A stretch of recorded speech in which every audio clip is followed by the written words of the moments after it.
بسم الله الرحمن الرحيم.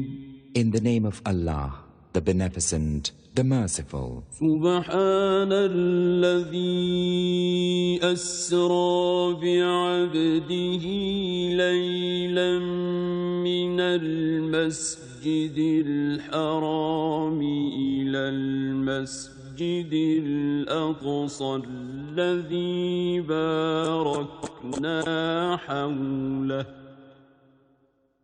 الذي باركنا حوله لنريه من آياتنا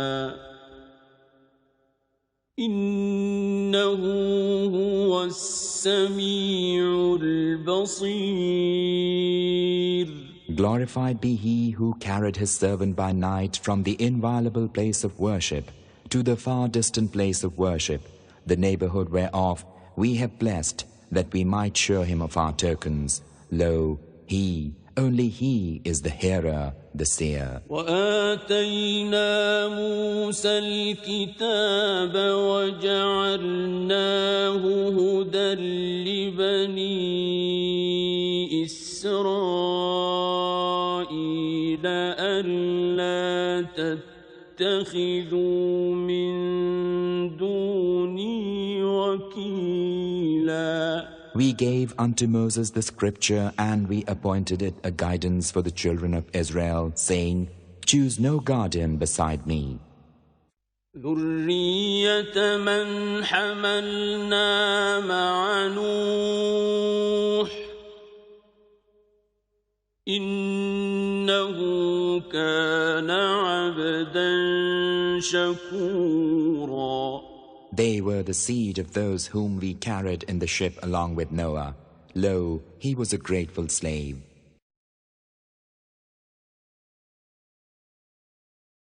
رب العالمين والصلاة والسلام على سيد المرسلين محمد وعلى آله وصحبه أجمعين. رب اشرح لي صدري ويسر لي أمري واحلل عقدة من لساني يفقهوا قولي.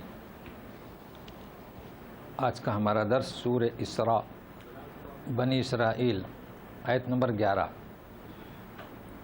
شروع کرنے سے پہلے جیسے کہ آپ جانتے ہیں کہ گزشتہ کا درس تھا ان ھذا القرآن، یہ قرآن، اور اس کا مطلب میں نے بتایا تھا کہ لما جاء بہ النبی صلی اللہ علیہ وسلم، تو ترجمہ کیا تھا منہج، یعنی نبی کریم صلی اللہ علیہ وسلم جس چیز کو لے کر آئے. اب آپ تفسیر میں دیکھیں گے کہ بعضوں نے قرآن ترجمہ کیا ہے، مطلب تو واضح ہے، لیکن گرامر سے ترجمہ اقوم جو منہج لے کر آئے. باقی قرآن بھی صحیح ہے. تو بات ہو رہی ہے منہج کی، تو اب میں منہج کہوں گا، راستہ کہوں گا، تو ربط کو سمجھتے رہیے گا. اور بات تھی کس کی کہ جب منہج لے کر آئے تو انکار کیا مشرکین نے اور یہود نے. اور یہی نہیں، انکار ہی نہیں کیا بلکہ یوں کہا کہ تم جو کہہ رہے ہو ہمیں کیا بشیرا و نذیرا، نذارت ڈرانا تو لے آؤ، بلکہ اللہ سے بھی کہہ دیا کہ ہم پر عذاب اتارو. تو یہ ہے موضوع آج کا. تو اب آیت پڑھ کر پھر اس کی تشریح دوسرا پہلو پر ہم گزرنے کی کوشش کرتے ہیں. سنیے. اعوذ باللہ من الشیطان الرجیم. بسم اللہ الرحمن الرحیم. وَيَدْعُ الْإِنسَانُ بِالشَّرِّ دُعَاءَهُ بِالْخَيْرِ وَكَانَ الْإِنسَانُ عَجُولًا. ترجمہ سنیے. اور طلب کرتا ہے انسان، طالب ہوتا ہے، مانگتا ہے، بالشر، شر کو، برائی کو، دعاءہ بالخیر، جیسے کہ خیر، مطلب بھلائی کو مانگنے کی طرح برائی مانگتا ہے. یہ اس کو یاد رکھیں، جیسے. اور انسان ہے ہی عجلت باز، جلد باز. اب آپ سوچیں گے کہ آیت کا ترجمہ تو کچھ اور ہے، اور ہم نے کہا کہ خطاب کس سے ہے؟ مشرکین سے. تو بات یہ ہے، یعنی قرآن کا اسلوب دیکھیے کلاس ٹیچر ہے، بچہ کوئی معمولی خطا کرتا ہے تو اسے ڈائریکٹ ڈانٹا جاتا ہے، لیکن اگر بچے نے ایسی خطرناک فحش غلطی کی ہے تو سارے کلاس والوں کو خطاب کیا جاتا ہے۔ تو انہوں نے ایسی غلطی کی احمقانہ کہیے، بیوقوفانہ کہیے، لہٰذا انہیں نہیں بلکہ عام انسان، عجب حال ہے انسان کا کہ برائی مانگتا ہے، برائی طلب کرتا ہے۔ تو ذرا سنیے، نمونہ میں دکھاتا ہوں۔ اچھا، اس میں ہمارا یہ فائدہ ہوا امت اسلام کا کہ اس اسلوب سے نبی کریم صلی اللہ علیہ وسلم نے کافی ہدایت سے نوازا۔ تو پہلے وہ نمونہ کہ جب انہیں ڈرایا جا رہا تھا تو کیا کہتے ہیں، نوٹ کر لیں، انفال کی آیت نمبر 32، اللہم ان کان ھذا ھو الحق، یہ جو منہج لے کر آئے، یہ جو قرآن لے کر آئے، یہ جو دعوت اگر صحیح ہے، امطر علینا حجارۃ من السماء، دیکھیے کیسی برائی مانگ رہے ہیں، پتھر برسا آسمان سے، او ایتنا بعذاب علیم، بتائیے کیسی بد دعا ہے، کیسی برائی مانگ رہے ہیں، احمقانہ ہے نا۔ تو انہیں کیا جواب دیں؟ جواب ملا ہے، لکھیے سورہ یونس آیت نمبر 11، وَلَوْ يُعَجِّلُ اللَّهُ لِلنَّاسِ الشَّرَّ بِإِسْتِعْجَالِهِمْ بِالْخَيْرِ لَقُضِيَ إِلَيْهِمْ أَجَلُهُمْ، اگر ان کی دعا قبول کر لی جاتی تو فیصلہ ہو جاتا، ٹھیک ہے۔ تو یہ نمونہ ہے، لیکن خطاب کیسے ہوا؟ ایک عام یعنی انسان۔ اب جو انسان ہے یہاں آپ غور کیجئے ترجمے میں، بالشر، برائی کے طلبگار، لیکن دعاءہو جیسے کہ خیر، تو جیسے کہ یعنی کیا؟ غور کریں نا ترجمے میں ہی، یعنی برائی طلب کرتے ہیں، جیسے کہ خیر، تو جیسے کہ کیا ترجمہ، کیا مطلب، یہ غور کرتے جائیں تو دیکھیے، وَكَانَ الْإِنسَانُ عَجُولًا، اس لیے لکھ دیا سلے، ملائیے، رکیے نہیں، اس لیے کہ انسان جلد باز ہے۔ تو اب ترجمہ حل ہوا، جیسے کہ بھلائی جلدی طلب کرتا ہے ویسے ہی برائی بھی جلدی طلب کر رہا ہے۔ دیکھیے نا، انسان کی جلد بازی، شادی ہو گئی سوچتا ہے پہلی سال اولاد ہو جائے، جی 3 سال تک نہیں ہوئی تو دوڑ دھپ تک کوشش کرتا ہے، دعا بھی کرتا ہے، کچھ لوگ تو صحیح دعا کرتے ہیں، 10 سال میں مایوس، اللہ کی مشیت ہے کہ 10 سال میں ہی اولاد ہو، مگر جلدی کرتا ہے نا، ہاں، ہر کام میں، نوکری ہو، بزنس ہو، سفر ہو، جلدی۔ تو یہ صرف اس لیے بتلا رہا ہوں کہ دعاءہو بالخیر یعنی بھلائی بھی جلدی طلب کرتا ہے تو برائی بھی۔ یہ تو بات ہوئی کس کی؟ آیت کی ترجمے کی، لیکن ایک چیز سمجھنا ہے، یہ یدعو الانسان کا معنی جو میں کر رہا ہوں صرف قریب ہو جائیں سمجھنے کے، یہ طلب کرتا ہے۔ تو میں آپ کو لے چلتا ہوں تفسیر کس کی؟ صرفی کی، صرف، پھر اس کے بعد تفسیر نحو کی، بڑی مفید ہے، کارآمد ہے، تو آپ کو معلوم ہوگا۔ تو دیکھیے صرف کیا کہتے ہیں، دیکھیے یہ یدعو ہے نا، آپ سورہ یونس میں جائیے 25 نمبر آیت، دیکھیے میں پڑھ رہا ہوں، واللہ یدعو الی دار السلام، اور یہاں ویدعو، تو یہ واو کہاں غائب ہو گیا؟ غائب ہے نا واو، تو یہ سمجھ میں آنا چاہیے، اللہ بلاتے ہیں، اللہ پکارتے ہیں۔ تو سن لیجئے، گرامر لکھ لیجئے صرف کا، اصل میں وَيَدْعُو الانسان ہے، کیا ہے؟ وَيَدْعُو الانسان، یہ الانسان کا حمزہ وصل تو ملائیں گے تو ساکت ہو گیا۔ اب آپ ایسا نہیں پڑھ سکتے، یدعو الانسان نہیں پڑھ سکتے، 2 ساکن جمع نہیں ہوتے، تو گرائیں گے کس کو؟ انگریزی میں بھی ہے واویلس کو گرا دو، تو واو الف یا کیا ہے؟ حروف علت واویلس میں سے، تو واو کو ہٹا دیا، تو سمجھ میں آ گیا۔ یدعو الانسان اصل میں کیا ہے؟ یدعو الانسان۔ اچھا، مگر اس سے بھی زیادہ جسے آپ باندھ کر رکھیں، نحو والے آئے، کون آئے؟ نحو والے، اس کو ذرا توجہ سے سنیں تو اس کا ترجمہ سمجھ میں آئے. نحو والے کہتے ہیں کہ فعل 3 قسم کا ہوتا ہے، ایک ماضی، ایک مضارع، ایک امر. انگریزی میں ماضی، پرزینٹ اور کیا فیوچر، تو وہ عربی میں مضارع میں دونوں آ گئے. تو عربی کے ایک مضارع میں دونوں امر. تو امر پھر 3 قسمیں. امر یعنی کیا؟ یا یحییٰ خذ الکتاب بقوہ، پکڑو، یہ امر ہے. چائے لائیے، پانی لائیے، امر ہے. کھانا لائیے، بیوی سے کہتے ہیں، نوکرانی سے کہتے ہیں کھانا لگائیے، امر ہے. اب سنیے، توجہ سے سنیے، یہ 3 قسم کا ہے. کتنا؟ 3. کس کی تفسیر کر رہا ہوں؟ نحویین کی. نحویین کبھی گمراہ نہیں ہوئے. دیکھو کیسی تفسیر کی ہے. اگر اعلیٰ سے ادنا ہے یہ سیگا تو حکم. اللہ تعالیٰ فرماتے ہیں نماز پڑھنا کا ارادہ کرو، فاغسلوا وجوہکم، تو وضو کرو. سورہ مائدہ آیت نمبر 6. کیا ہوا؟ حکم ہوا نا. ہاں. لیکن جب اعلیٰ سے ادنا، تو اس کو سمجھنے کی کوشش کریں. انسان کیا ہے؟ ادنا.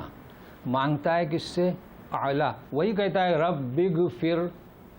دیکھو امر کا سیگا، اے اللہ میری مغفرت کر.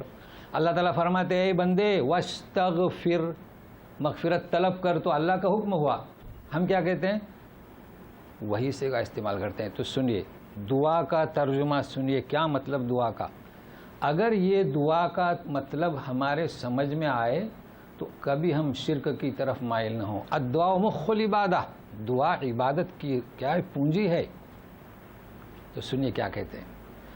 جب ادنا پکارتا ہے اعلیٰ کو، انسان اللہ کو، ایک چیز، وہ بے بس ہوتا ہے. کیا ہوتا ہے؟ بے بس ہوتا ہے. وہ کمزور، اس کے اندر ضعف ہے. جو چیز مانگ رہا ہے اس پر قادر نہیں، اس لیے وہ اس سے مانگتا ہے جو اس پر قادر ہے. اولاد 2 سال 3 سال 5 سال وہ قادر ہے، اس لیے وہ مانگتا ہے. اس کا نام ہے دعا. اس کا نام کیا ہے؟ دعا. کاش کہ ہمارے امت کے سمجھ میں آئے دعا کسے کہتے ہیں. دعا جب انسان کرتا ہے تو سب سے پہلے وہ بے بسی کا اظہار کرتا ہے، اپنے کمزوری کا اظہار کرتا ہے، اور اس سے مانگتا ہے جو قادر ہے. اگر اس چیز کو سمجھے ہوتے تو ایسوں سے نہیں مانگتے جو سنتے نہیں اور نہ سننے پر قادر ہیں. یہ دعا کے معنی سمجھائیے اپنے لوگوں کو. کہاں جا رہے ہو؟ جو سنتے نہیں سن نہیں سکتے، جواب دیتے نہیں. قرآن کیا کہتا ہے؟ جواب دے ہی نہیں سکتے. تو بہرحال یہ تفسیر جو میں بیان کیا کس کی؟ علم نحو کی. اب تیسرا واقعہ دیکھیے. آپ کہتے ہیں بیگم کی بات چھوڑیے، آپ نوکرانی سے کہتے ہیں کھانا لگاؤ. اگر آپ حکم کریں دوسرے دن وہ چھٹی کر دے اپنی، تو اعلیٰ سے ادنا، ادنا سے اعلیٰ. اور ہم جیسے لوگوں سے جو ہم کہتے ہیں نا، یہ ترجمہ نہیں کرتا ہے پلیز، کرتا ہے کہ نہیں؟ لو سمحت. اور اردو میں کیا کہتے ہیں؟ برائے مہربانی. جی آپ ماں کہتے ہیں نا بیگم سے کھانا لگائیے احترام سے، آرڈر نہیں. نوکرانی سے بھی کہتے ہیں چلیے کھانے کا وقت ہو گیا لگائیے. تو یہ نحوین کہتے ہیں آپس میں جو ہم کہتے ہیں وہ کیا؟ اس میں پلیز اور کیا؟ لو سماعت اور مہربانی، یعنی ایک دوسرے سے تعاون. تو بہرحال یہ تفسیر کس کی ہوئی؟ نحوین کی. اب سنتے رہیے، اب اس کا ترجمہ کریں. اور بد دعا مانگتا ہے، بس یہاں تک مجھے پہنچانا تھا. وَيَدْعُ الْإِنسَانُ بِالشَّرِّ. اب پکارتا نہیں، طلب کرتا نہیں. اب تو معنی سمجھ میں آ گئے. وہ بد دعا کرتا ہے. یہ بد دعا ہو کہ نہیں؟ امطر علینا حجارۃ من السماء. ٹھیک ہے، بد دعا کرتا ہے اپنے، اور اس میں بھی جلدی، مگر اللہ تعالیٰ قبول نہیں کرتا. ٹھیک ہے. اچھا، خیر میں بھی انسان دعا کرتا ہے، اللہ تعالیٰ اسے بھی جلدی نہیں دیتا. تو کیا حکمت ہے کہ میرے بندو، جب تمہاری بد دعا قبول نہیں کیا، کسی نے کہا اپنے بیٹے کو، کہتے ہیں نا عورتیں، ارے تیری ٹانگ ٹوٹ جائے، تیرا ستیاناش ہو جائے، کہتی ہے نا، کہتی ہے. اللہ نہیں سنتا، سوچتے ہیں اچھا ہوا جی، ارے راستے میں تو مر جائے. تو پھر خیر بھی جب مانگتے ہو تو پھر اسی طریقے سے برداشت کرو. ہم نہیں دیتے تو عجلت کہاں مچا رہے ہو؟ ہاں دیکھیے، تو جس طریقے سے شر میں ہم دعا قبول نہیں کرتے اور آپ اسے اچھا سمجھتے ہیں تو آپ اچھائی مانگتے ہیں، ہم قبول نہیں کرتے، اسے بھی اچھا سمجھیے. اور پھر حدیث ہے کہ جب انسان دعا کرتا ہے وہ تو عبادت ہے.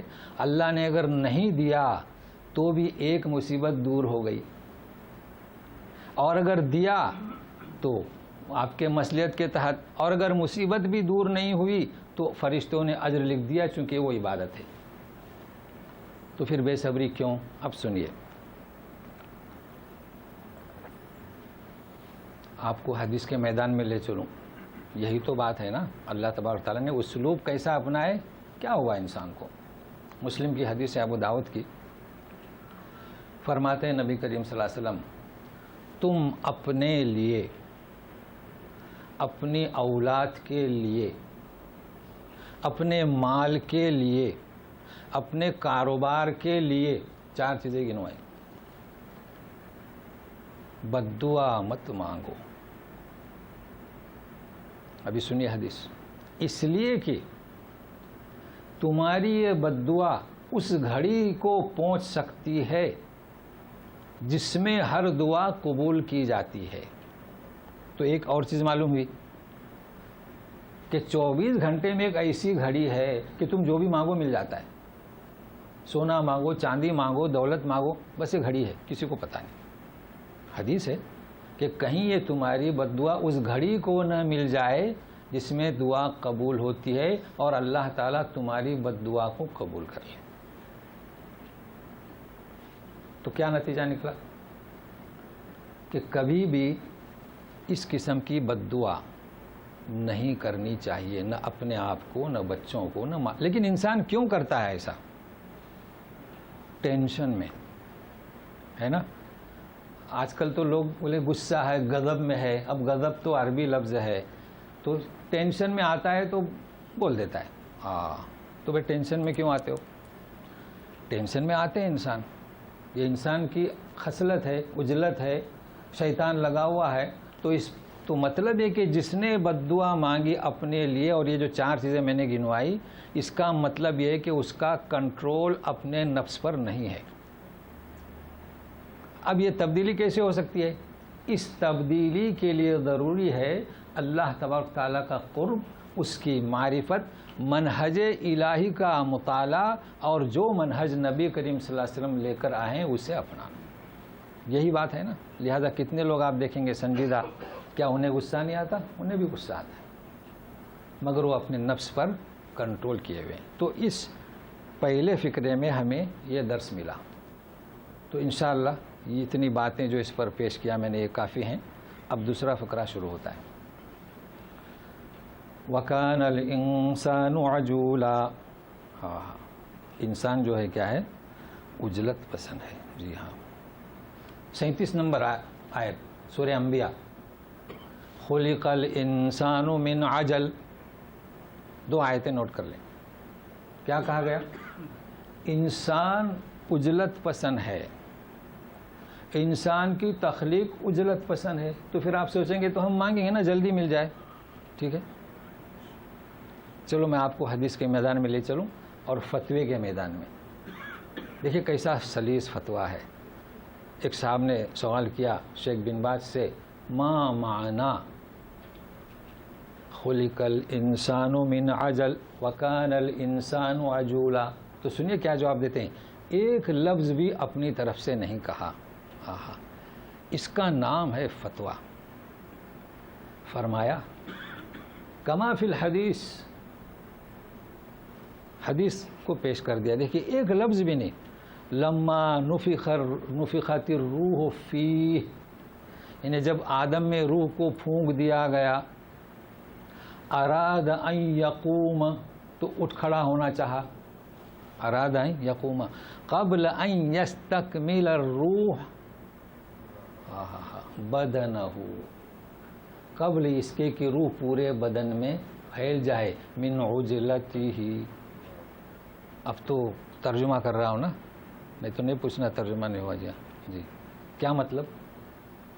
کہ جب روح پھونکی، ابھی روح تو پھیلی نہیں کہ اٹھنا کر کھڑے رہنے لگے. ابھی واقعی حدیث وَلِهَذَا قَالَ اللَّهُ تعالیٰ، دیکھو اپنے طرف سے ایک لفظ نہیں بڑھا رہے ہیں، وَلِهَذَا قَالَ اللَّهُ تعالیٰ خُلِقَ الْإِنسَانُ مِنْ عَجَلٍ وَكَانَ الْإِنسَانُ عَجُولًا۔ اب اس کا ترجمہ آپ جانتے ہیں کہ انسان کی پیدائش میں امتزاج میں کیا ہے؟ عجلت، ٹھیک ہے، تو یہ ہے عجلت، وَكَانَ الْإِنسَانُ عَجُولًا۔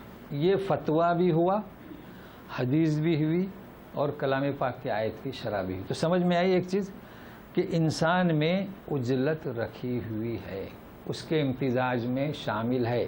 اب یہ اولاد تک چلے گی، ہم جو جلدی کرتے ہیں نا، یہی وجہ ہے۔ لیکن اب ہمیں کیا کرنا ہے؟ کرنا کیا ہے؟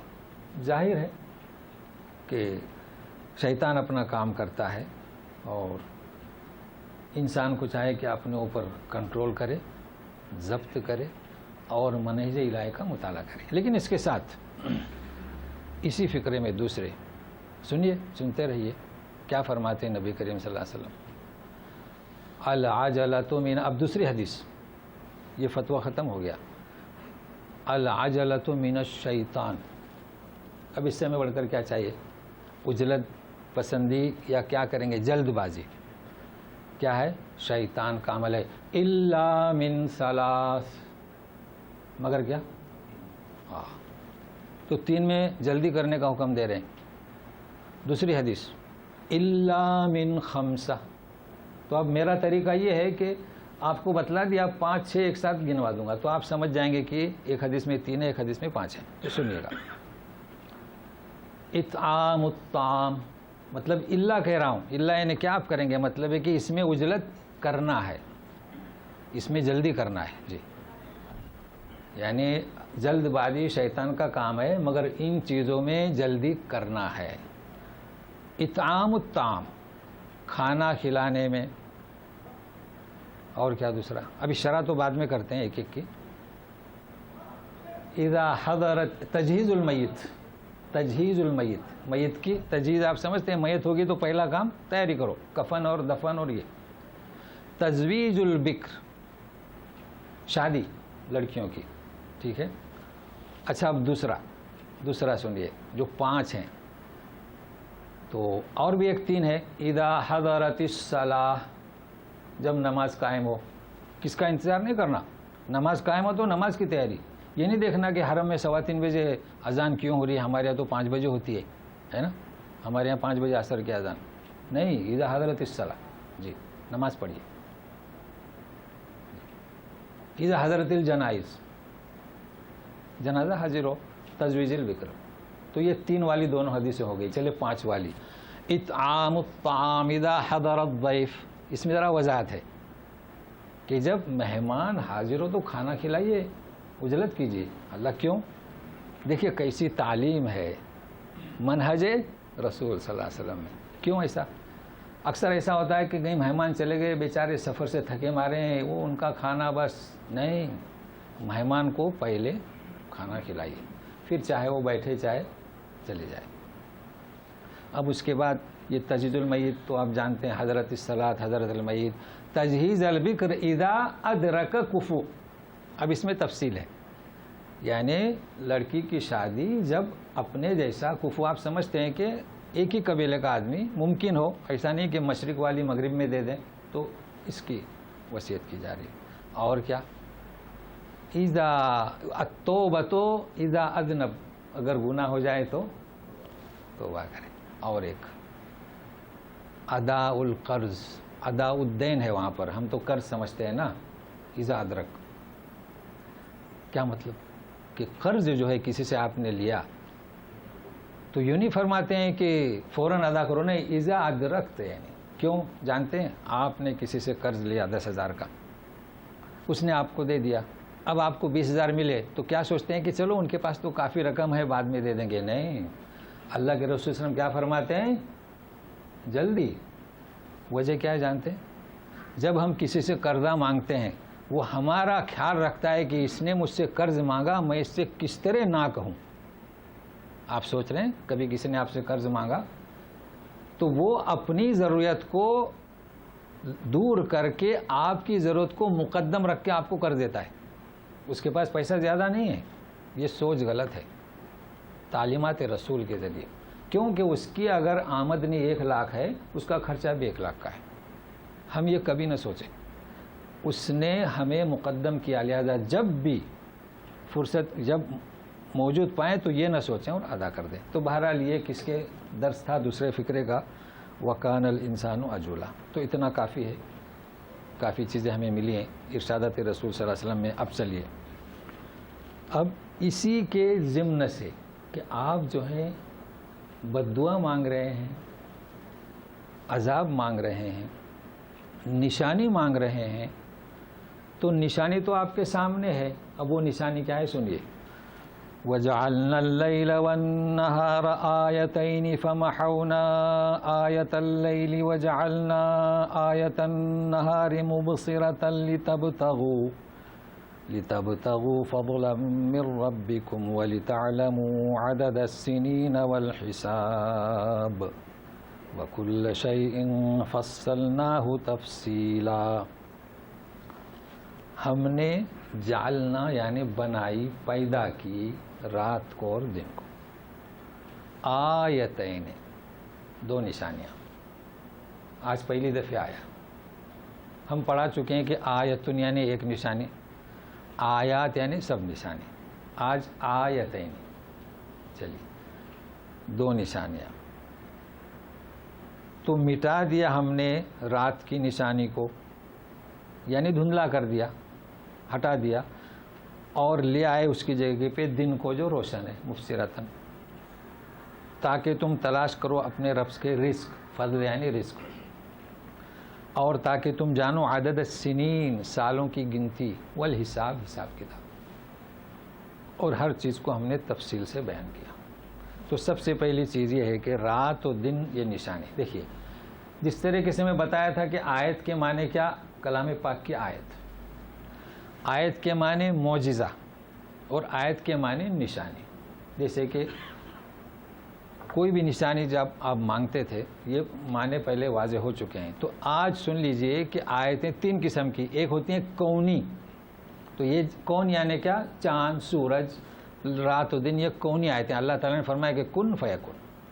اور ایک معجزہ، جیسے کہ اونٹنے نکالے موسیٰ علیہ السلام کے عصا، 3 آیات، اور ایک آیت. تو 3 قسمیں ہوئی. تو یہاں کونی بات کا ذکر ہو رہا ہے کہ رات و دن ہم نے بنایا. تو آپ اس پر غور نہیں کرتے کہ رات اگر نہ آئے تو انسان کی تڑپ کے تھکاوٹ، اس کی تھکان دور کرنے کے لیے رات کی ضرورت ہے.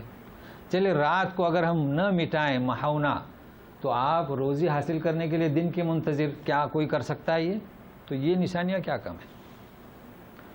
جالنا نومکم سباتا، رات کو نیند یہ آرام کے لیے، دن کو کمانے کے لیے، یہاں بالکل واضح ہے. لیکن کہیں بھی آپ کلام پاک میں غور کیجئے تو رات کا ذکر پہلے ہے. دیکھیے یہاں جعلنا اللیل والنہار، واللیل اذا یغشا والنہار اذا تجلی. اب لوگوں کا تصور کیا ہے، پہلے رات کے پہلے دن. اللہ نے پہلے کسے پیدا کیا، دن کو یا رات کو؟ یہ سوال ہوتا ہے نا. دیکھیے خلق لکم ما فی السماوات خلق لکم ما فی الارض جميعا ثم استوى الى السماء. تو زمین میں جو ہے یہ پہلے پیدا ہوئی، پیدا کیا، بعد میں آسمان ہو، تو واضح ہے. لیکن رات کو یا دن کو؟ تو بعض لوگوں کا تصور ہے کہ دن پہلے. چلیے میں کہتا ہوں بھی، اگر آپ دونوں تاریخیں لے لیں، آج جمعہ کا دن ہے تو پہلے ہم نے رات کو پایا کہ دن کو؟ رات کو، اس لیے کہ مغرب سے یہ ہمارا جمعہ کا دن شروع ہوا. دیکھیے مغرب بعد کسی سے کہیں کہ میں کل جانے والا ہوں تو یہ لوگ بات کو سمجھتے نہیں. آپ کے کل سے مراد یوم السبت، کیا تھا، سیٹرڈے نا؟ ہاں جی. وہ کہیں گے آج صبح جانا ہے. رمضان شریف آتے ہیں، چاند ہوا تو عمرہ کرتے ہیں مغرب کے بعد. رمضان میں ہوا کہ نہیں؟ ہاں، اس کو یاد رکھ لیجیے. آج رمضان کا چاند ہوا تو روزہ بعد میں رکھیں گے، دن تو کل آئے گا، آج آئے گا لیکن فجر کے بعد. تو رمضان شروع ہوا، تراویح بھی پڑھ لیتے ہیں. لہذا یہ اصول یاد رکھیے کہ رات سے ہم شروع کرتے ہیں. اچھا چلیے انگریزی کے حساب سے تو وہ بھی تھوڑا اپنے ذہن پہ زور دیں. کل آج فرائیڈے، ٹھیک ہے نا؟ تو انہوں نے کب شروع کیا فرائیڈے؟ 12 کے بعد. تو پہلے رات آئی کہ دن؟ رات. پھر کیوں کہتے ہیں دن؟ یہ تو سوچنے کی بات ہے نا. ہاں بس اتنا کافی ہے. ٹھیک ہے. اب یہ کہ پہلے کس نے کون کیا پیدا کیا رات کو دن کو، تو وہ تو پھر اس میں الجھن میں جانے کی ضرورت نہیں. ہم پاتے ہیں پہلے رات کو، ہمارا حساب کتاب پہلے رات سے ہے نا، اور کلام پاک میں ذکر ہوا ہے رات سے، وہ کافی اتنا. چلیے اب یہ بڑی تفصیل ہے، سائنس کے میدان میں جانا پڑے گا کہ پہلے اندھیرا تھا کہ پہلے اجالا تھا، تو اس میں الجھانا نہیں چاہتا ہوں، لیکن اتنا کافی ہے. چلیے آیتین فمحونا آیت اللیل، تو اس کو ہم نے رات محونا ربڑ سے مٹا دیا، یہ اندھیرے کو مٹا دیا، تو جعلنا النہار مبصرا، تو دن کو ہم نے روشن کر دیا. اب ہم دیکھ رہے ہیں. ٹھیک ہے نا، اچھی طرح جو رات میں نہیں دیکھ سکتے وہ دن میں دیکھ رہے ہیں. لِتَبْتَغُوا، تاکہ تلاش کرو اس کا فضل، اور جانو سال کی گنتی بھی ہم جانتے ہیں اور حساب بھی جانتے ہیں. دیکھیے آپ انگریزی تاریخ لیں تو آپ کو معلوم ہوگا کہ آج دن ہے عربی تاریخ سے اور کچھ معلوم ہوتا ہے کہ مہینہ کون سا ہے نا، کہ رمضان ہے یا ذی القعدہ ہے، ذی الحجہ ہے، اب وقوف عرفہ ہے. تو فرق ہے دونوں تاریخ میں، اس کی بھی ضرورت ہے اس کی بھی ضرورت ہے. یہ تو ہم نے مختص کر دیا یہ انگریزی والوں کا، اور یہ نہیں اس کی بھی، کیونکہ نماز کے اوقات وغیرہ ہم اسی سے معلوم کرتے ہیں، اور روزہ رکھنے کے اوقات ہم قمری سے. وَكُلَّ الحساب وَكُلَّ شَيْءٍ فَصَّلْنَاهُ تَفْصِيلًا، ہر چیز آپ جانتے ہیں کہ وضو تک کے احکام ہیں. آپ جائیے سورہ مائدہ 6 سے وضو کے احکام ہیں، تیمم کے احکام ہیں، استنجا سے آنے کے بعد کے احکام ہیں. ہر چیز کو تفصیل سے بیان کیا ہے، اور اس کی چندہ اب سمجھنے کی ضرورت نہیں. اب سنیے وَكُلَّ إِنسَانٍ أَلْزَمْنَاهُ طَائِرَهُ فِي عُنُقِهِ وَنُخْرِجُ لَهُ يَوْمَ الْقِيَامَةِ كِتَابًا يَلْقَاهُ مَنشُورًا اقرأ كِتَابَكَ كَفَى بِنَفْسِكَ الْيَوْمَ عَلَيْكَ حَسِيبًا.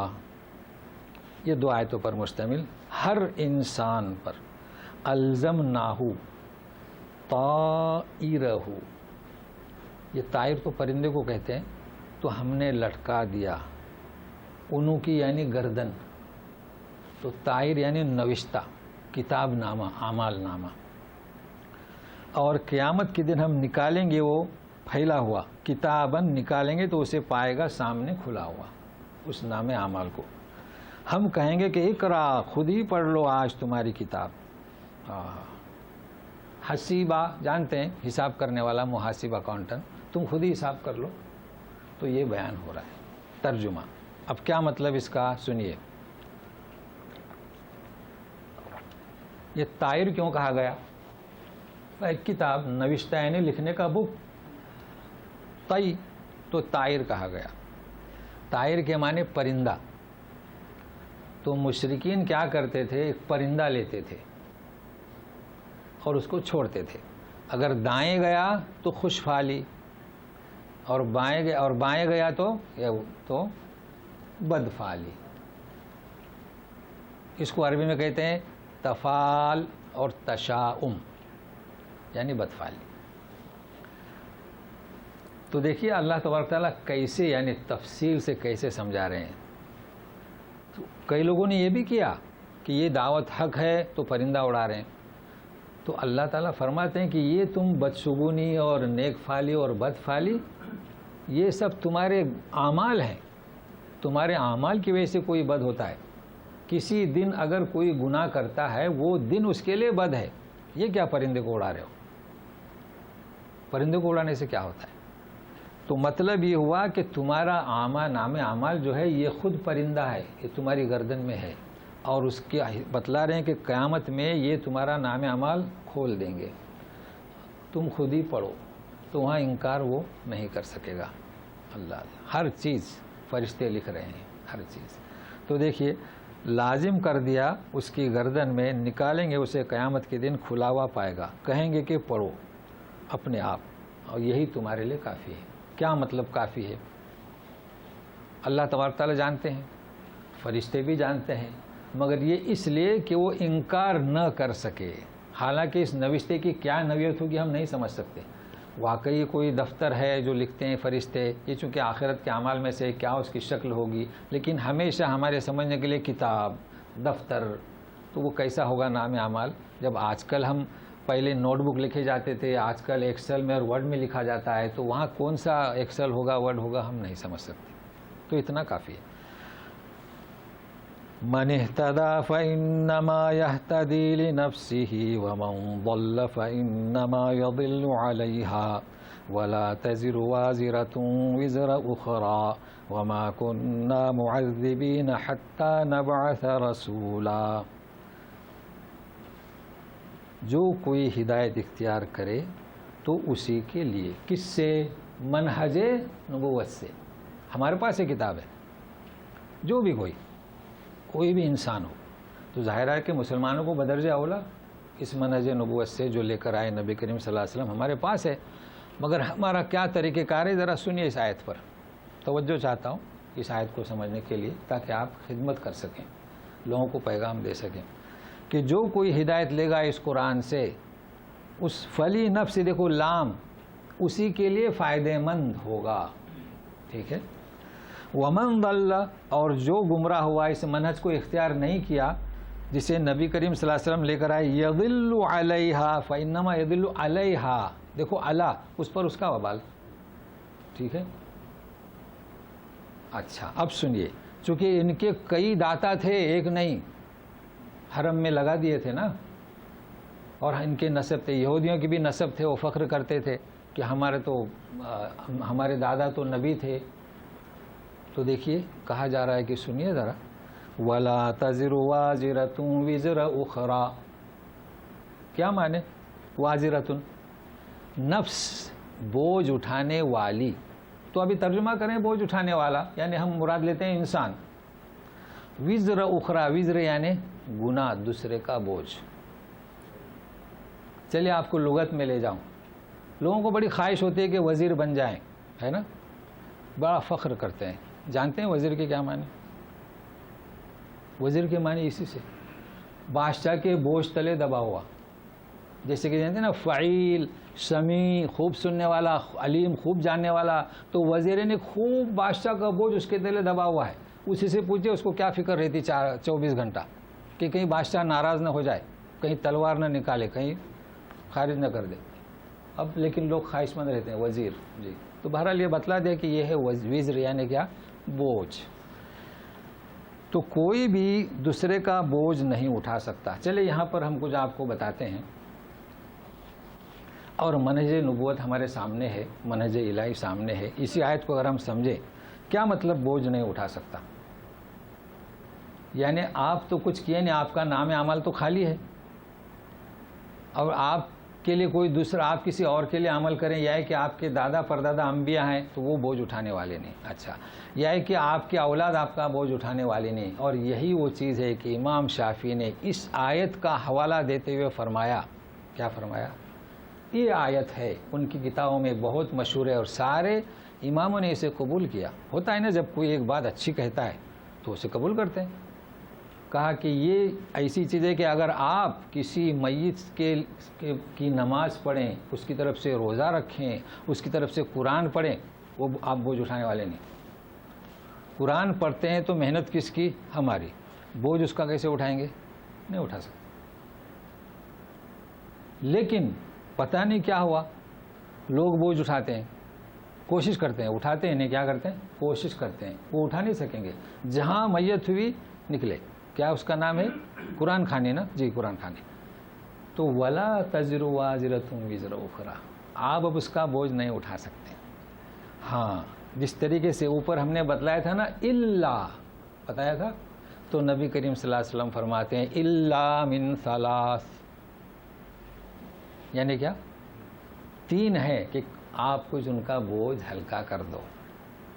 ولد صالح یدعو لہ، ایک نیک. اب وہاں عبارت ہے کہ الا من ولدن، وہاں سب جگہ زیر ہے الا من ثلاثن، مگر چونکہ اب میں سمجھا رہا ہوں عام طور پر کہ لڑکا جو نیک ہو. اب لڑکوں میں لڑکا نہیں سمجھے، اولاد کوئی بھی ہو، لڑکا ہو لڑکی ہو. وہاں ولد کے معنی کیا؟ کبھی کبھی لڑکا، کبھی کبھی اولاد، نہیں تو پھر بیٹیاں ناراض ہو جائیں گے نا. جی تو کوئی بھی اولاد ہو دعا کرے.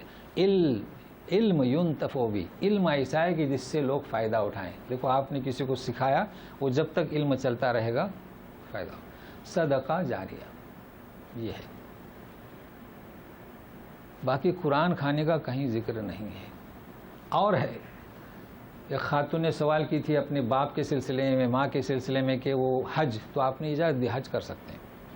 اب حج ثابت ہوا تو حج بدل بھی اسی میں آتا ہے، تو چونکہ یہ سنت سے ثابت ہیں تو حج ہوا تو اس میں عمرہ بھی ہوا کہ بھائی حج میں عمرہ ہوتا ہے تو آپ عمرہ کریں۔ اب لوگ پوچھتے ہیں تو آپ کر سکتے ہیں، آپ پہنچ گئے مکہ تو آپ کا تو ذکر نہیں ہے، وہ تو حج کا اور عمرے کا ہے۔ آپ حج کریں، عمرہ کریں، لیکن اس میں شرط ہے کہ آپ اس سے اجازت لیں۔ اگر وہ آپ کو بھیجتا ہے تو وہ وصیت کا ہوگا، کیا ہوگا؟ حج بدل۔ اور اگر آپ خود کرنا چاہتے ہیں تو ثواب کے لیے تو اس سے اجازت لیں، پھر آپ کو کہیں گے کہ آپ جو ہے پھر واپس جائیں ہندوستان۔ ایسے بھی لوگ ملیں گے کہ آپ اپنے امی کی جانب سے یا کوئی بوڑھا ہے اس کی جانب سے حج کرنا چاہتے ہیں تو آپ پھر انڈیا جائیں، وہاں سے آئیں۔ تو یہ جو ہے کیا ہے، ایسے فتویٰ دینے والے سمجھے کہ اگر آپ کو اللہ نے توفیق دی تو اسلام میں ایسی وہ تنگی نہیں ہے۔ بہرحال اس کا مسئلہ نہیں ہے، صرف یہ کہ ولا تزر وازرۃ وزر اخری۔ اور ایک چیز ہے کلام پاک میں ہے، ربنا اغفر لنا ولاخواننا الذین سبقونا بالایمان، ہے کہ ہم سے جو پہلے گزرے ان کے لیے دعا ہے۔ اور حدیث میں ایک جب کوئی کسی کے لیے دعا کرتا ہے تو قبول ہوتی ہے۔ تو یہ چیزیں ہیں، ہم تو ترغیب دیتے ہیں کہ لوگ بس عمرہ حج، اس سے بھی آسان 5 وقتہ نماز کے بعد آپ دعا کریں، اپنے مرحومین کے لیے دعا کرتے جائیں، دعا کریں۔ ضرورت نہیں کہ اتنی رش میں اور تکلیف لے کر جایا جائے۔ بہرحال یہ بات تھی کہ اس کی ولا تزر وازرۃ وزر اخری، لیکن ذرا رکیے، ابھی توقف کیجیے۔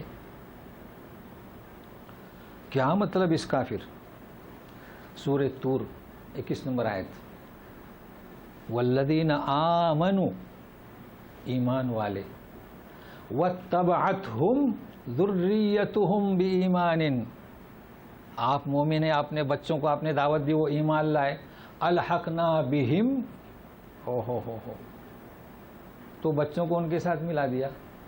تو کیا مطلب اس کا؟ اس کا مطلب وزر نہیں، بوجھ نہیں اٹھایا۔ ماں باپ نے بچوں کی تربیت کی، سن لیجئے خوشخبری، بچوں کی تربیت کیجئے، بچے نمازی بنے، بچے دین کا منہج الہی کا پیغام دینے والے بنے۔ بہرحال بچے ہوتے ہیں، آپ کی محنت کارآمد آئی، آپ کا اجر انہیں بھی ملا، آپ کے درجات جنت میں بلند ہوئے، تو اللہ تبارک تعالیٰ کیا کریں گے کہ انہیں بھی آپ کے ساتھ پہنچا دیں گے۔ تو یہ مختلف ہے، نہیں تو آپ کہیں گے کہ یہ کیسے؟ یہاں اس کی بات نہیں ہو رہی بلکہ ذریتہم کی بات ہو رہی ہے۔ کوئی کسی کا بوجھ نہیں اٹھا سکے گا اگر وہ جنت میں آنے کا مستحق نہیں ہے۔ جیسے مثال ہے نوح علیہ السلام کا بیٹا کنعان، تو بات بالکل واضح ہے۔ اب سنیے، اب اسلوب قرآن کا، وَمَا كُنَّا مُعَذِّبِينَ حَتَّى نَبْعَثَ رَسُولًا، اس بستی کو تو ہونا یہ چاہتا کہ ہم اسے ہلاک کر دیتے۔ بد دعا کر رہے تھے نا، امطر علینا، اس بات کو ذہن میں رکھیے، امطر علینا حجارۃ من السماء۔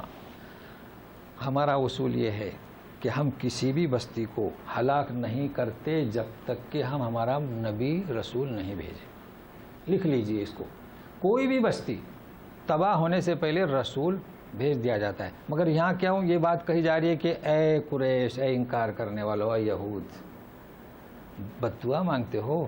پہلا مرحلہ سے ہم فارغ ہو چکے۔ کون سا مرحلہ؟ رسول بھیج چکے، منہج نبوت آ چکا۔ اب کیا باقی ہے؟ حجت باقی ہے۔ حجت ہو گئی تو تمہارا بھی صفایا کر دیا جائے گا، لہٰذا دعوت قبول کر لو۔ یہ ہے مطلب۔ تو سنیے، حتی نبعث رسولا۔ اچھا، اب اسی بستی میں یہ منکرین کی ایک اور تیسرا مرحلہ سنیے، وَإِذَا أَرَدْنَا أَن نُهْلِكَ قَرْيَةً أَمَرْنَا مُتْرَفِيهَا فَفَسَقُوا فِيهَا فَحَقَّ عَلَيْهَا الْقَوْلُ فَدَمَّرْنَاهَا تَدْمِيرًا۔ جب ہم ارادہ کرتے ہیں کسی بستی کو ہلاک کرنے کا، مطلب کیا؟ پہلا مرحلہ رسول آ گئے، دوسرا مرحلہ تم پر حجت قائم ہوگی۔ تو حجت قائم کیسے ہوگی؟ کہ ہم ان کے مترف یعنی خوشحال لوگوں کو کیا کرتے ہیں؟ سہولت مہیا کرتے ہیں کہ فسق مچائیں، فسق و فجور کریں تاکہ حجت قائم ہو جائے۔ اور جب فسق رچاتے ہیں تو حق علیہ القول، پھر ہمارا قول ثابت ہوتا ہے، فدمرناها تدمیرا۔ یعنی بات واضح ہوئی کہ ایسے نہیں عذاب آتا پہلا مرحلہ، دوسرا مرحلہ، تیسرا مرحلہ، اور تمہیں میں سے لوگوں کو ہم مہلت دیتے ہیں۔ اب آپ سوچیں گے کہ یہ تو اللہ تعالیٰ نے مہلت دی انہیں فساد مچانے کی، تو نہیں، چونکہ ان پر حجت قائم کرنا ہے اور ان کو ہدایت اب ملنے والی نہیں، اس بنا پر اللہ انہیں راہ ہموار کرتے ہیں۔ تو یہ تو بات واضح ہوئی، لیکن اب دوسری بات سنیے یہاں، فَدَمَّرْنَاهَا تَدْمِيرًا، کیا مطلب؟ ان کی بات تو ختم ہو گئی، یعنی ہم اس نے ایسی تدمیر کریں گے کہ پتھر اوپر سے نیچے سے بھونچال، پانی، ہوا، سب یہ مراد ہے۔ لیکن ہم سمجھے کبھی بھی کلام پاک میں دیکھیے، ابھی آپ سن چکے ہیں کہ فعل ہے نا، فعل یعنی کسی چیز کا کرنا یا ہونا، فَدَمَّرْنَاهَا، ہم ان کا ملیامیٹ کریں گے، ہلاک کریں گے، ٹھیک ہے نا۔ تدمیرہ کے معنی بھی وہی ہلاک کرنا، ہم انہیں کھانا کھلائیں گے، کھانا کھلانا، ہم ان کی پٹائی کریں گے، پیٹنا۔ اے زمین پر بسنے والو سلیمو تسلیما، سلام بھیجو، سلام بھیجنا، اسے سمجھانا ہے مجھے۔ کئی حضرات میں تصور جو ہے وہ غلط ہے۔ مجھے اس وقت افسوس ہوا، ہماری کلاس میں سمجھا رہا تھا کہ سلام کرو، کہتے سلام کیسے؟ وہ یا نبی سلام بولنا چاہے، دیکھو اللہ تعالیٰ فرماتے ہیں سلیمو تسلیما، یا نبی سلام علیکم۔ تو اس کا مطلب یہ نہیں، کثرت سے سلام کرو۔ دیکھیے یہاں دمرناہا تدمیرا، بالکل تباہ کر دیا، تو کثرت سے سلام کرو تو ہے۔ حالانکہ واٹس ایپ پہ مختصر میں بھیج چکا ہوں پیغام، مجلس میں آئیے السلام علیکم، تھوڑی دیر کے لیے گئے باہر، آئے السلام علیکم، باہر جاتے وقت بھی السلام علیکم، مکان خالی ہے السلام علیکم، مسجد میں کوئی نہیں السلام علیکم، مسجد میں کوئی نماز پڑھ رہا ہے السلام علیکم۔ ہمارے یہاں عجب تصور ہے، کہتے ہیں کہ اذان ہو رہی ہے تو سلام نہ کہو، وضو کر رہا ہے تو سلام نہ کہو، کھانا کھا رہا ہے تو سلام نہ کہو۔ بہرحال یہ صرف سمجھانا تھا، فدمرناہا تدمیرا۔ اب یہ اصول آپ یاد رکھ لیجئے، اور ضمناً یہ بھی مسئلہ میں نے بتا دیا۔ اب سنیے ایک اصول اور، وَكَمْ أَهْلَكْنَا مِنَ الْقُرُونِ مِن بَعْدِ نُوحٍ وَكَفَى بِرَبِّكَ بِذُنُوبِ عِبَادِهِ خَبِيرًا بَصِيرًا، اور کتنے ہم نے ہلاک کر دیے۔ قرون یعنی بستیاں، قومیں، قرون زمانے کے لیے آتا ہے اور قوم کے لیے بھی آتا ہے، مگر سنیے من بعد نوح، اس کو سمجھنے کی کوشش کریں، من بعد نوح۔ وَكَفَى بِرَبِّكَ بِذُنُوبِ عِبَادِهِ، اور تیرا رب کافی ہے اپنے بندوں کی گرفت کرنے کے لیے، وہ خبیر بھی ہے اور بصیر بھی ہے، بالکل واضح ہے، ٹھیک ہے۔ من بعد نوح کا کیا مطلب؟ کہیں بھی آپ پورے قرآن کا مطالعہ کریں من بعد نوح، من بعد نوح، تو معلوم ہوا کہ حضرت آدم علیہ السلام سے لے کر نوح علیہ السلام کی قوم تک ایک قرب تھا، کوئی گمراہی نہیں آئی۔ واضح ہوا؟ کسی کو ہلاک کیے؟ اللہ تعالیٰ فرماتے ہیں من بعد نوح، وہ قوم نوح وہ پہلی قوم ہے کہ شیطان نے انہیں گمراہ کیا، کہ کیونکہ انبیاء تھے نا، ارے تمہارے انبیاء تھے، دادا پردادا، اب نہیں ہے، ہم آئے ان کی زیارت کے لیے تو کوئی پتلا تو بنا دو۔ تو اس طریقے سے وہ اثر انداز ہوا اور پتلے بناتے گیا۔ تو یہ طریقہ تھا، اور پھر نوح علیہ السلام کو بھیجا گیا، انکار کیے تو وہ عذاب ان پر آیا پانی کا۔ تو اتنا کافی ہے۔ اچھا آپ چلیے، خبیرم بصیرا، سن رہے ہیں، خبیرم بصیرا۔ اوپر ہم کیا پڑھ چکے ہیں؟ وَجَعَلْنَا آیَةَ النَّهَارِ مُبْصِرَةً۔ تو کیا فرق مبصرہ اور بصیرہ؟ ہمارے پاس کیا ہے؟ بصر۔ یہ تفسیر کس کی؟ سائنس والوں کی۔ سائنس کی بھی تفسیر پڑھتے رہے نا۔ جو آدمی میں جو مہارت ہوگی وہ لکھتا ہے۔ تو تھوڑی جھلک، میں اس میں جانا نہیں چاہتا، تھوڑی سی جھلک۔ کیا فرق ہے بصر میں، انسان کی بصر میں اور مبصرہ میں؟ دیکھیے ایک فرق اگر آپ کو یاد ہو تو سمجھ میں آئے گا۔ جعلنا الشمس ضیاء والقمر منیرا، کیا مطلب ضیاء؟ اور اس کو منیرا کیوں؟ اگر آپ الٹا کر دیں تو سورج کو بولے منیر، چاند کو بولے ضیاء، نہیں، اس لیے کہ ضیاء کے معنی مرکز نور کا، وہاں سے سپلائی ہوتا ہے نور، ٹھیک ہے؟ اب مضی کا کیا مطلب، مبصرتن کا کیا مطلب؟ ہم نے رات کو کچھ دیکھنے کی کوشش کی، کچھ بھی نظر نہیں آیا، آیا نہیں آیا۔ اب ہم نے آنکھ کھولی تو ہم دیکھنے لگے، تو آپ دیکھنے لگے یا کہ دن دکھانے لگا؟ یہ سائنس والے ایسی تفسیر کرتے ہیں، سوچیں نا ذرا۔ چلیے میں آپ سے سوال کرتا ہوں، صبح آنکھ کھولی تو آپ دیکھ رہے ہیں یا دن آپ کو دکھا رہا ہے؟ ہاں دن آپ کو دکھا رہا ہے، تو ماشاءاللہ پھر بہت خوب۔ تو یہ ہے تفسیر کس کی؟ جھلک سائنس کی، پڑھنا چاہیے ہمیں۔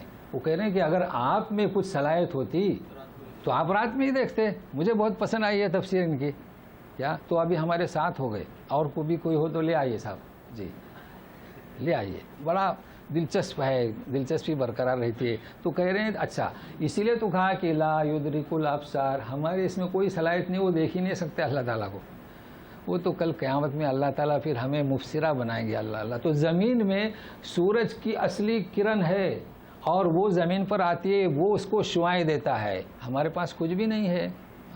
کیا تفسیر ہے، سبحان اللہ۔ بس ضرورت ہے اس بات کی کہ منہج کو سمجھنے کی۔ تو بات یہ ہے کہ ہمارا بیان چلا تھا وَيَدْعُ الْإِنسَانَ بِالشَّرِّ دُعَاءَهُ بِالْخَيْرِ، ٹھیک ہے۔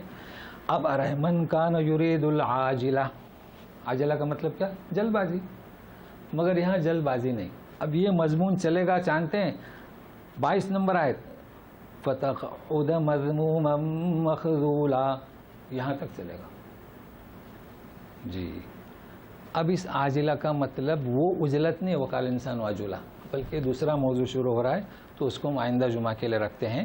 تو ہمارے حسب وعدہ جو ہم نے آپ سے وعدہ کیے تھے، سب سے پہلی بات ہے کہ اللہ تعالی ہمیں اس منہج الہی کو سمجھنے کی توفیق عطا فرمائے، اور آپ یہ جو سمجھ رہے ہیں، میں آپ کو پھر بار بار کہتا ہوں کہ اس پیغام کو آگے بڑھائیں اور اس پیغام کو اس طرح سمجھنے کی کوشش کریں۔ ہر چیز کلام پاک میں ہے، لما جاء بہ محمد صلی اللہ علیہ وسلم۔ دیکھیے اختلاف ملے گا، اب اس میں کسی نے کہا قرآن تو ان کی توجہ نہیں گئی اس طرف کہ اقوم لما جاء بہ، تو وہ بھی تفسیر صحیح ہے سمجھنے کے لیے۔ تو اتنا کافی ہے۔ اب ہم ہمارا درس حدیث شروع کرتے ہیں۔ سنیے گا درس حدیث جو ہے، آپ کو معلوم ہے یہ بھی بہت اہم ہے۔